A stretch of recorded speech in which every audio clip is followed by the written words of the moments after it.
நாக்குண்டாம் நல்ல மனமுண்டாம், மாமலரால் நோக்குண்டாம், மேனி நுடங்காது பூக்கொண்டு, துப்பாத்து திருமேனி தும்பிக்கையான் பாதம் தப்பாமல் சார்வார் தமக்கு. இந்த வீடியோவில் நம்ம பார்க்கக்கூடிய விஷயம் அப்படிங்கிறது மே மாதத்துக்கான பலன்கள். இந்த மே மாதம் அப்படிங்கிறது ஆங்கில மாதம். மே மாதம் அப்படிங்கிறது சித்திரையினுடைய 18ஆம் தேதியிலிருந்து ஜூலை மாதம் ஜூலை மாதம் தொடக்கம் வரைக்கும், அதாவது சித்திரை வைகாசி 17ஆம் தேதி வரைக்கும் இருக்குது. மொத்தம் 30 நாள் இருக்குது இந்த மே மாதம் அப்படிங்கிறது. இந்த 30 நாளுக்குமான பலன்கள் அப்படிங்கிறது என்ன, 12 ராசிக்கும் அப்படிங்கிறத நம்ம பார்க்குறோம். முதல்ல இந்த சித்திரையினுடைய விசேஷங்கள் என்ன அப்படிங்கிறத பார்ப்போம். சித்திரை மாதம் அப்படிங்கிறது சித்ரா பௌர்ணமி அப்படிங்கிறது ரொம்ப தவிர்க்க முடியாத ஒரு விஷயம். சித்ரா பௌர்ணமி அப்படிங்கிறது சித்திரை 17 அன்று வருது. சித்திரை 17 அப்படின்னு எடுத்துக்கிட்டிங்கன்னா சித்திரை 18 வரைக்குமே பௌர்ணமி இருக்கும். சித்திரை 18 தான் மே மாதத்தினுடைய முதல் நாள். அப்போ இந்த மே மாதம் தொடங்கிறது சித்ரா பௌர்ணமியில் தான் தொடங்குது. ஸோ இந்த மே மாதம் மிகுந்த சிறப்பு வாய்ந்த மாதம் அப்படிங்கிறத நம்ம தெரிஞ்சுக்கணும். இந்த மாதத்தினுடைய கிரக நிலைகள் அப்படிங்கிறது ரொம்ப ரொம்ப ரொம்ப விசேஷமாக இருக்குது. என்ன விசேஷமாக இருக்குது அப்படின்னு கேட்டிங்கன்னா, மேஷத்தில் வழக்கம் போல் எல்லா சித்திரை மாதத்திலும் சூரியன் உச்சமாக தான் இருப்பார்.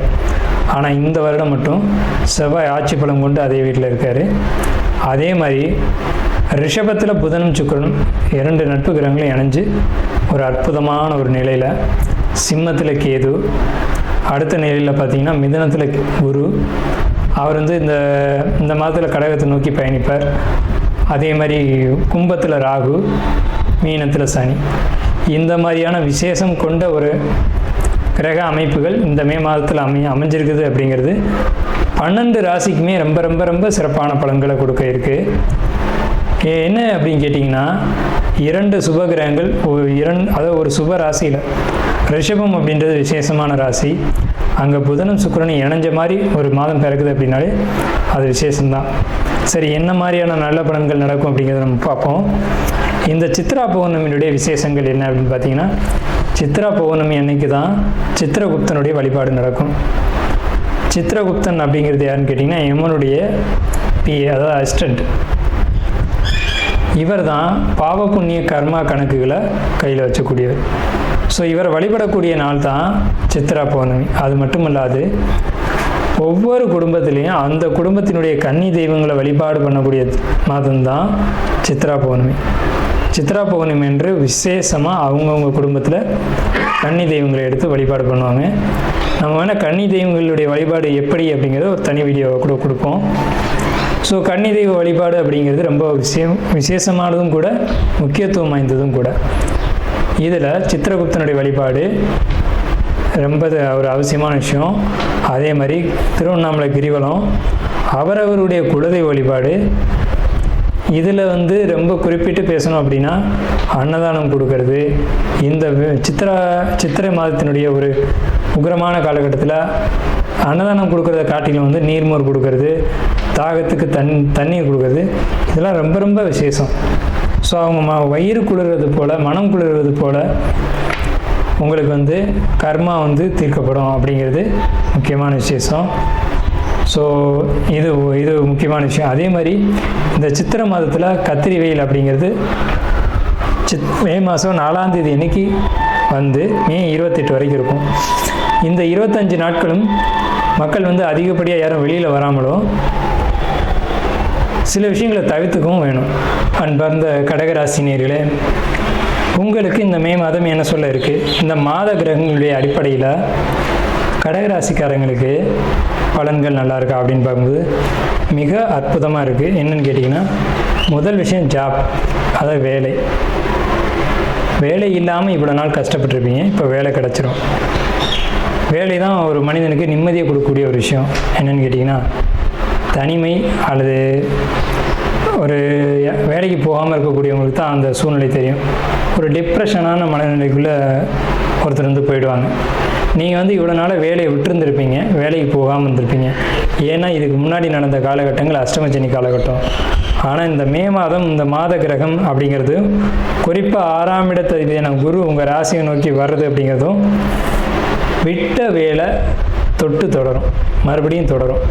நீங்கள் விட்டுட்டு வந்தீங்க இல்லையா வேலை, அதே இடத்துல போய் அதே மாதிரி உட்காருவீங்க. அது பிரச்சனைகள் ஏற்பட்டிருக்கலாம், அல்லது நீங்களாக விட்டுட்டு வந்திருக்கலாம், அல்லது உங்களுடைய சூழ்நிலைகள் விட வச்சுருந்துருக்கலாம், அது எப்படி வேணாலும் இருந்திருக்கலாம். ஆனால் இப்போதைக்கு அதே வேலையை நீங்கள் எடுத்து செய்யக்கூடிய காலகட்டங்கள் வரும். அப்போ உங்களுடைய மனசு ஆட்டோமேட்டிக்காக ஹாப்பி ஆகிடும். பொருளாதாரத்தை பொறுத்த வரைக்கும் கொஞ்சம் பற்றாக்குறைகள் இருக்கும். ஏன்னா இப்போ நீங்கள் பழையபடி ஜாபுக்கு போக ஆரம்பிச்சிருக்கீங்க, இப்போ தான் போக ஆரம்பிச்சிருக்கீங்க. அப்போ ஏற்கனவே ஏற்பட்ட கடன்கள் இதெல்லாம் உங்களுக்கு தொந்தரவுகளை கொடுக்கும். மொத்தமாக நான் என்ன சொல்ல வரேன் அப்படின்னா, கடன்கள் இருந்தாலும் கையில் பாக்கெட்டில் பணம் இருக்கும் உங்கள்கிட்ட. ஆனால் இருந்தாலும் சரி, பெண்ணாக இருந்தாலும் சரி, உங்கள் பாக்கெட்டில் பணம் இருக்கும் செலவுக்கு. ஆனால் அது உங்களுக்கு ஒரு சுமையை கொடுத்துக்கிட்டே இருக்கும். ஐயோ கடன் இருக்குது, கடன் இருக்குது, கடன் இருக்குன்னு. கடன் இருந்தாலும் உங்களுக்கு அது பெருசாக ஒரு அழுத்தத்தை கொடுக்காது. ஆனால் நீங்களாக தான் உங்களுக்குள்ள ஒரு மன உளைச்சலை கொடுப்பீங்க. உங்களுடைய ஆரோக்கியம் பொறுத்த வரைக்கும் ரொம்ப சூப்பராக இருக்குங்க. ஹெல்த் வைஸ் எப்போதுமே நீங்கள் நல்லா இருப்பீங்க.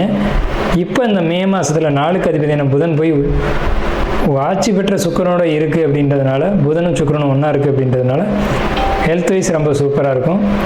அதே மாதிரி உங்களுடைய வாழ்க்கை துணையினுடைய உடல் நலமும் உங்களுடைய குழந்தைகளுடைய உடல் நலமும் ரொம்ப சூப்பராக இருக்குது. அதனால் மொத்தமாக குடும்பத்துக்கே சொல்லும்போது எல்லாருக்கும் நல்லா இருக்குது, தொந்தரவுகள் எதுவுமே இல்லை. வெளிநாட்டு பயணத்துக்காக காத்திருக்கக்கூடிய கடகராசி அன்பர்களுக்கு வெளிநாட்டு பயணம் நிச்சயமாக உறுதியாக உண்டு. உடல் ஆரோக்கியத்தில் சில பிரச்சனைகள் இந்த கடகராசினியர்களுக்கு உண்டு. என்னென்ன பிரச்சனைகள் அப்படிங்கிறத நான் சொல்லிடுறேன். ஒன்று மூச்சு விடுறதுல சிரமம், அல்லது முதுகு தண்டுவடத்தில் பிரச்சனை, அல்லது வெளியில் சொல்ல முடியாத ஒரு பிரச்சனை, பெரிய பெரிய நோய்கள், அந்த மாதிரியான பிரச்சனைகள் இது இருக்க வாய்ப்பு உண்டு. ஆனால் அதுக்கு சரியான வழிகாட்டி ஒருத்தர் அமைவாங்க. அவங்கள கேட்டு நடந்தீங்க அப்படின்னா கண்டிப்பாக தீர்வு கிடைக்கும். நீங்கள் எதையுமே ரகசியம் வைக்க மாட்டீங்க, இதையும் ரகசியமாக வைக்காதீங்க. அதே மாதிரி தொழில் பண்ணக்கூடிய கடகராசிக்காரங்களை பொறுத்த வரைக்கும் குறிப்பிட்டு சொல்லணும் அப்படின்னா, கட்டுமானத்துறையில் இருக்கக்கூடிய தொழில் பண்ணக்கூடியவங்களுக்கு, கட்டுமானத்துறைன்னு என்னங்க, ஏதோ கட்டடக்கரையில் இருக்கக்கூடியவங்களுக்கு மிக மிக ரொம்ப அருமையான காலகட்டம். தொழில் லாபமாகவும் தொழில் ஸ்மூத்தாகவும் போகும். லாபமும் போகிறது வேறு, ஸ்மூத்தாக போகிறது வேறு. அந்த லாபம் அப்படிங்கிறது உங்களுக்கு கிடைக்கும். தொழில் பிரச்சனைகள் இல்லை, தொழிலில் வெற்றி உண்டு. அந்த வெற்றி இருக்குது அப்படின்றதுனால மனக்கவலைகள் உங்களுக்கு விலகிடும். அதே மாதிரி உங்களுக்கு குருபலன் கிடைக்குது அப்படின்றதுனால திருமணத்துக்காக வெயிட் பண்ணக்கூடிய கடகராசிக்காரங்களுக்கு திருமண அமைப்புகள் கூடி வரும், குழந்தை அமைப்புகள் கூடி வரும். குழந்தை வேணும்னு ஏங்கிட்டு இருப்பீங்க கடகராசிக்காரங்க, இந்த காலகட்டத்தில் மே மாதத்தில் குழந்தை அமைப்புகள் கூடி வரும். ஸோ அதுக்காக ட்ரை பண்ணுங்கள். அதே மாதிரி கடகராசிக்காரங்களை பொறுத்த வரைக்கும் 8ல் ராகு இருக்குது, 2ல் கேது இருக்குது அப்படின்றதுனால சட்டத்துக்கு புறமான வகையில் வருமானம் தேடாதீங்க, அது பிரச்சனைகள் எடுத்து விட்டுரும். இந்த லாட்ரி, கேம்லிங் இது போன்ற விஷயங்கள் எல்லாமே நிச்சயமாக ஒரு பிரச்சனையை கொடுக்கும். ஸோ அதனால் அந்த மாதிரியான விஷயங்களில் ஈடுபடாதீங்க. ஸோ சட்டப்படி எதை ஒன்று செஞ்சாலும் செய்யுங்க. உடல் ஆரோக்கியத்தை பொறுத்த வரைக்கும் ரொம்ப சூப்பராக இருக்குது. உடல் ஆரோக்கியத்தில் பிரச்சனைகள் எதுவும் இல்லை.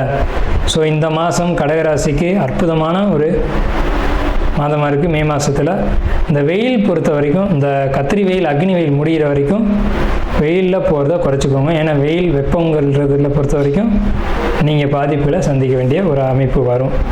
நாம் இதுவரைக்கும் பார்த்த ராசி பலன்கள் எல்லாமே பொதுவான ராசி பலன்கள் தான், 12 ராசிக்குமே. அப்போது உங்களுடைய தனிப்பட்ட பிறப்பு ஜாதகம் அப்படிங்கிறது உங்கள் ஜாதகத்தில் தனிப்பட்ட பலன்களை கையில் வச்சுருக்கோம்.